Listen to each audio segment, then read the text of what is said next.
Hello, this is going to be my first attempt to try to actually submit a video to YouTube because I don't know, I've just had this idea to do this for a while. It's not going to be probably very interesting or anything. It's completely unscripted, so most of it's probably going to be incoherent rambling. Oh yeah, my friend wrote love. It used to say fuck love, but now it just says love. Love conquers all, obviously. And I'm just going to try to use this to try to outlet my thoughts. I've had a thought for a long time that I wanted to create a YouTube channel, and I thought it'd be fun. So here we are. I'm just got a webcam and this mic that's literally falling apart. If I took it off my head, it would just fall into pieces. So yeah, real high tech setup. We were really going for it big here, but nobody's gonna see this video probably anyways, so it doesn't matter. So I don't have to be worried.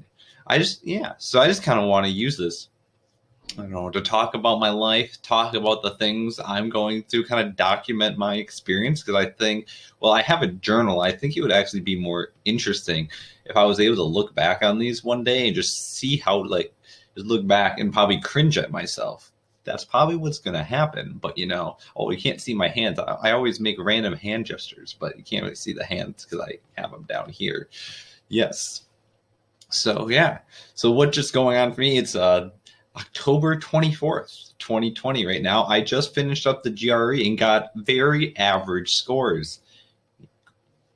Didn't really expect much, when you have 4 hours of just testing that I had to. Oh yes. So I'll just give the entire story of the GRE. So I was planning to take the GRE last Saturday, because today is Saturday. And yeah, I had to reschedule because when I was going through the laborious setup procedure where they have to check my glasses to make sure I'm not cheating and do all this random cheating stuff, they're like, yo, you can't use pencil and paper. And I was like, what? That's all I have. And they're like, yeah, you can't. They didn't explain why. My friend Rory kind of deduced that it's probably because they didn't want a written record of the test out there, which kind of makes sense with the whole COVID, online sharing the test. It just seems a little bit hyper vigilant, to be honest. But yeah. So I had to go out and buy a whiteboard. Oh yeah, because I was like, yo, dude, can I just go out and buy a whiteboard, come back, take the test, and we could do it. What would have been last week? And he was like, nah, you can't do that. Got to reschedule. I was like, oh god. So I rescheduled till today, and I took it. And it's just yeah, for standardized testing, never been great at standardized testing. I don't think standardized testing is a great way to measure someone's ability in the first place, but maybe I'm just saying that because I'm not great at standardized testing. Someone could throw that back on my face, I bet. So yeah. So now, yeah, so that's what's going on today. And yeah, what's going on? I don't even know if I'm going to go to graduate school. So I might have spent the last 4 hours.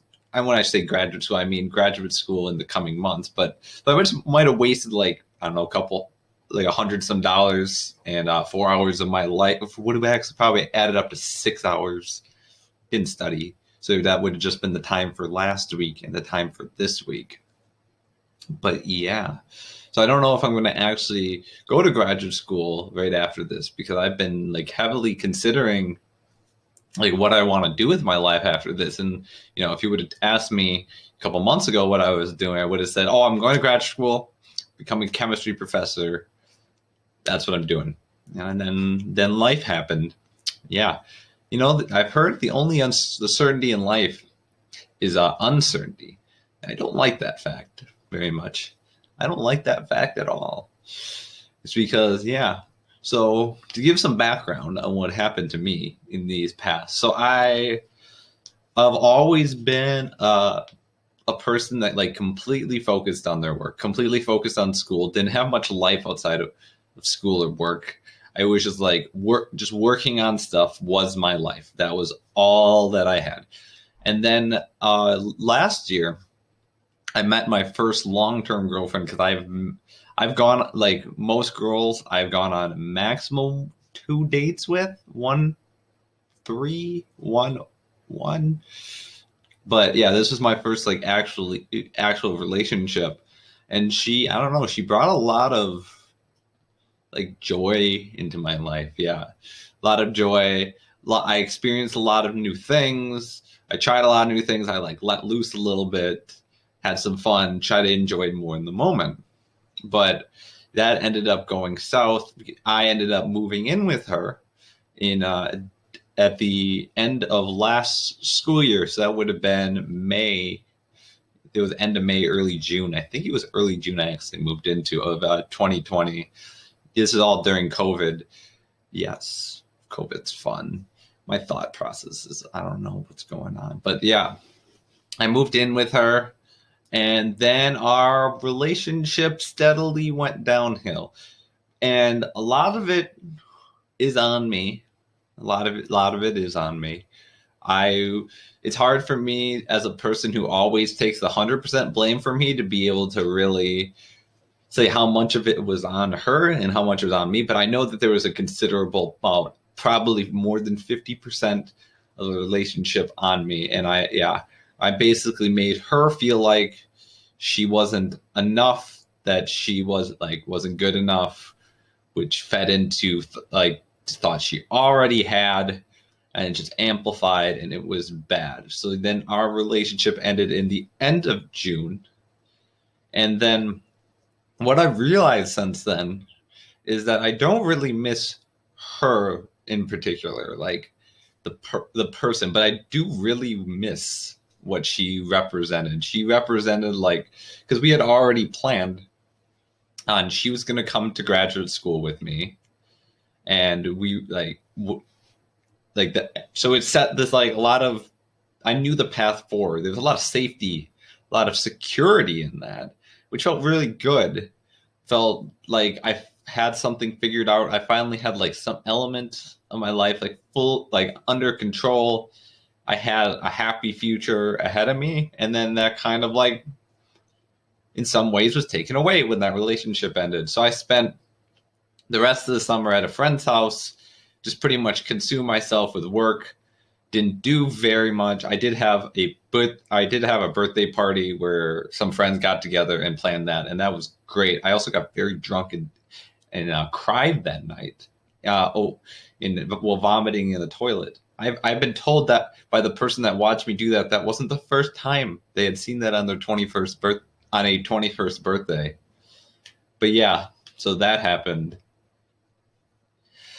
And so I just felt recently like really unmotivated, like I'm pretty depressed, just not having like a good time with what I was doing, and then I had some conversations with a fellow RA because I'm an RA here at UWEC, just talking about what like the meaning of life and what we thought that was, and that really got me thinking about kind of like what do I want the meaning of my life to be? What do I want the future to be? And yeah, and so I was like, maybe it's not actually going to graduate school, but I don't know what else it is because this is the only plan I've really had. I never really considered anything else because I had this set plan that I was gonna do. So then I looked into other options, and I ended up applying to the Peace Corps, uh, which would involve teaching chemistry in Africa for 2 years. And I think because if I went into graduate school right now, I don't know if I'd be fully ready to like commit myself to it. Like graduate school is something that's going to require a lot out of me. I don't know if I could stand up to that right now. And so I kind of just want to get out there, experience something completely different, which, being in a completely different country, teach like having a job rather than going to school every day, even though I'd be technically going to school today because I'd be teaching, but that's, you know what I mean? So I thought that'd be, beneficial. Oh, and yeah, I should have mentioned like all throughout the summer and also into the school year, I've been actually attending therapy for the first time. Like therapy was something my ex before we had broken up actually recommended I do, but I didn't because I think it was a very pride thing. It was like, what is like who am I if I have to go and talk to a therapist about my problems? Like I would rather just deal with my problems that have to like endure the shame of going to therapy, which, in retrospect is fairly silly because you can both deal with your problems and like live your life and be confident in yourself. It's like everybody has problems. Everybody has to deal with problems. Just kind of an inevitability of life. And so you can either, do something about these problems or just kind of let them simmer. And I found out that for me personally, running away from my problem doesn't actually make me feel better about them. So I've tried confronting my problems and this whole thing of how much does the past like influence us? And for me, I don't know. I was very, very controlled by my past. I always say like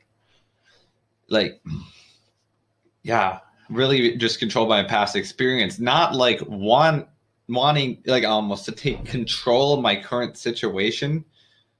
Now, I don't know. It's hard to explain because it's like there's almost this feeling that you can't control your current situation, that you're a byproduct of what's happened in the past. And I actually just had to write one of the GRE prompts was related to this. And I just feel like, yeah. And I realized throughout this therapy and throughout this that we really do in every moment of our life have the ability to shape our behavior. Like we have free will. We can do what we want. We're not just a byproduct of stuff that's happened to us in the past. Yes, that's stuff in the past.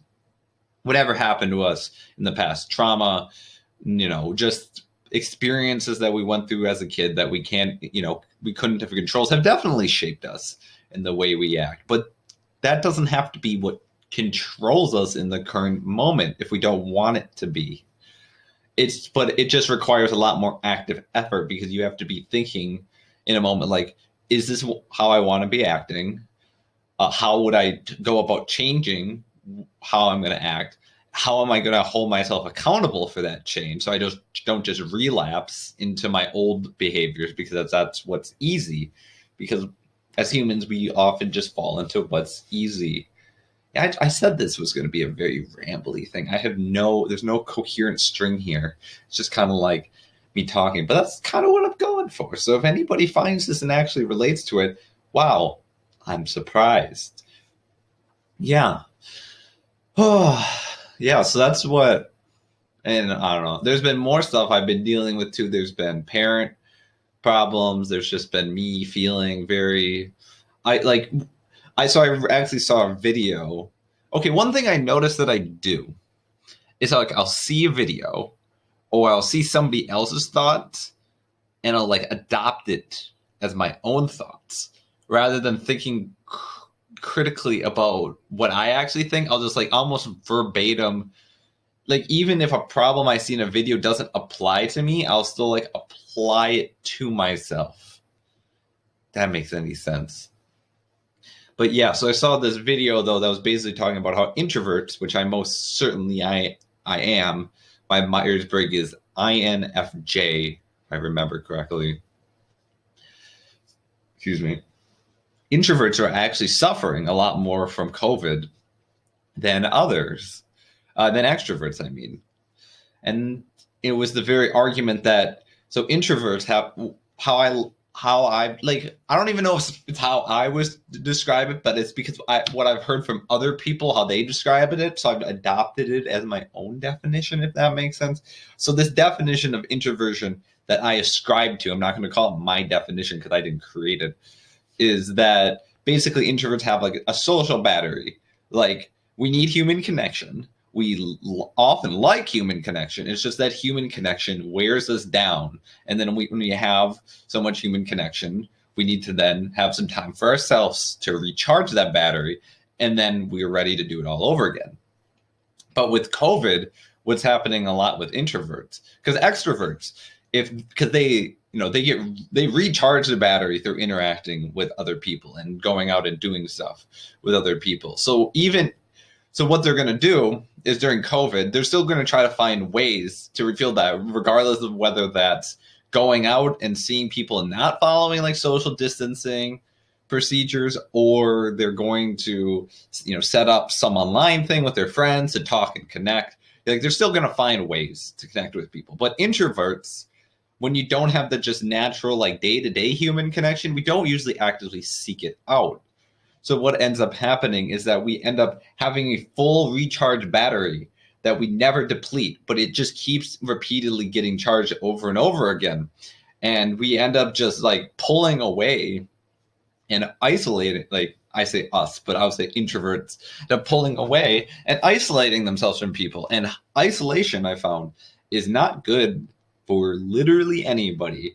Like humans are very social creatures. We enjoy interacting with others. We connect with others. That's the reason I'm here now, because I want to, one, I want to create something. And two, if this manages to connect with other people, that would be absolutely amazing. I doubt with my, wow, my room is a goddamn mess. I really need to clean that. Yeah, I have a trouble with that. I always clean my room and then I just don't give a crap and then it gets super messy. And then we get back here. I don't know how, like, that's one of the things. I don't know how to hold myself accountable on a lot of things. Like, I don't, yeah. Yeah, and one completely like semi-related topic that I was just thinking about. One thing I know I do a lot in my life is I beat up myself a lot. I accept full responsibility for things. I try to be the absolute perfect person in every circumstances. Like I want, like I try my best every day, even to like improve myself. I want to be like the best person that I want to be. I know I'm not that right now. I wish I could be, but that ends, like that pursuit of that goal, that perfection ends up like ends up with me like beating myself up when I'm not able to live up to that. And it's like, and I don't, and when I say that, I'm not even using my like internal standard of living up to something. I often use people's external standards. So use an example. So I'm the leader of a club here at UWEC, and some of the board members were complaining that the meetings were too inefficient. Like the meetings were weekly, they were too often, and they're too inefficient. And I took that very personally, like there was something wrong I was doing. First of all, and I think I did that because these people. So one of the board members in particular went out and gossiped and rumored and spread this to other people not even in the club, so that I ended up hearing about the complaints that the meetings were inefficient from a third party not related to the club, rather than the actual like members being like, "Hey, Sean, I'm feeling this. Maybe we could try this. You know, I don't see this going well." I took it very personally, and that's another thing is, and so I've had a lot of trust issues with other people after, I would say notably after the breakup. I felt very, very hurt, and I felt like I got turned on extremely quickly. I wasn't really given. Okay, so basically what ended up happening with that is, so there was like a little fight the week before the breakup where, because okay, I should explain what happened. So basically what ended up happening that led to the breakup is I had problems with the relationship, like that I just kind of kept to myself because I didn't want to like make her, and I won't name her, but I'll call her Celeste. There we go. So I didn't want to make Celeste angry or feel bad, because I know Celeste had a lot of internal like mental issues herself. So I didn't want to like push my complaints onto her, because I guess that she was going to take it pretty personally. So I just kind of kept things to myself. Like one thing that happened is, so we hadn't seen each other for it was probably from March to June, so 4 months because of COVID. So when I ended up coming back to move in, I brought like a gift. It was like, okay, she had moved into a new apartment, so I had brought a housewarming gift. It was like a basket. There was some signs to hang up. There was some booze. And I put a good amount of time and effort to prepare this. And then when she got it, she didn't seem very happy. She was like, oh, okay. I was like, what? I was like, I put all the time and effort and you're not like, thank, like, I was very much expecting like just a thank you. And I really did, like, I believe she said thank you, but it was like very just like, oh, thank you. Just like not enthusiastic about it. And that led into another thought that and there's other stuff that was going on too. Like I was the one cleaning the house. I was doing the chores. I was taking the two dogs that were in the house. One, my girl Celeste's dog, and one of our roommates, her best friend's dog. I was like always caring for the dogs and stuff like that. And I just like I don't know. I just didn't feel very appreciated for all of that, and so I didn't know how to articulate that. And I didn't articulate it very well. I know that.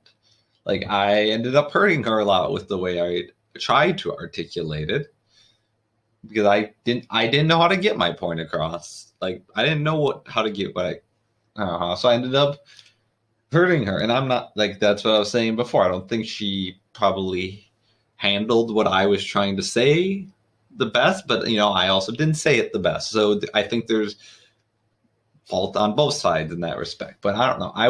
I felt very much like, and the thing is, I took again.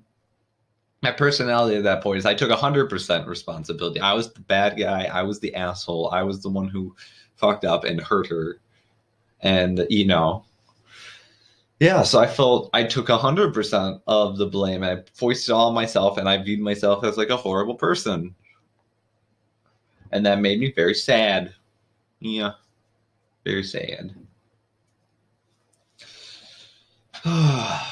Yeah, and so that happened, and then I was very isolated because I moved back to my parents' house for oh no wait what am I trying? I'm messing up the timeline of what I was thinking. Oh yeah, what I was trying to say is that before the breakup, I was very isolated because of COVID, and I was 3 hours away from Eau Claire and any of my friends in Green Bay. Yeah. So I was also talking about introverts being isolated before, wasn't I? Yeah, I was talking about that. But basically, what I was trying to say there is that introverts end up pulling away. They end up isolating themselves, and that isolation only feels more isolation as you pull more and more away from other people. And isolation isn't good for literally anybody. Yeah, I don't. Yeah. I don't know. Another thing that I was thinking about is people always hype me up. Like my advisor hypes me up, like as like he said during this one presentation with other we had a speaker come in from a different college, and he was like, this is my research student Sean, and he's going to have a stratospheric career ahead of himself. And like people always rise me up as this very, very intelligent person that's gonna go out and do great things. And I don't know, I just don't have I wish I could have that same level of confidence in myself. And imposter syndrome is a very real thing where you don't have that like internal sense of achievement versus the external achievement that you've been going on. Because I've won multiple awards in chemistry. Like I won general chemistry student of the year, analytical student of the year, physical student of the year. But then I look around at some of my classmates and I feel like they have so much, like they know in so many ways so much more than me, and they're able to do so much more than me. And my thought process actually seems pretty limited. My creativity seems fairly limited. And so, yeah, but I do have this ambition that I want to be a person that goes places and tries to make their name known my name known. So it's just like wrapping it all together is just difficult for me. Yeah. Oh, so I'm curious what the next, you know, the months will hold. I'll be very curious to look back on this in 6 months, 3 months, a year, and see what I'm doing now. And yeah, I'm kind of scared of letting people down, to be honest, with all all the expectations of me, that I'm not going to live up to what everybody thinks I can live up to. Yeah, I don't know. I've considered many. No, I haven't considered many things. I don't know what I'm trying to say. I'm just trying to like piece together words, even though there's no words to piece together. So yeah, I think I'm going to end this recording for now because I don't have anything more concrete. Like I said, anything concrete to say in the first place. It was just a mess of stream of consciousness. But yeah, hello, first YouTube video. If you've made it to the end of the video, thumbs up. You're a cool person. uh, Bye.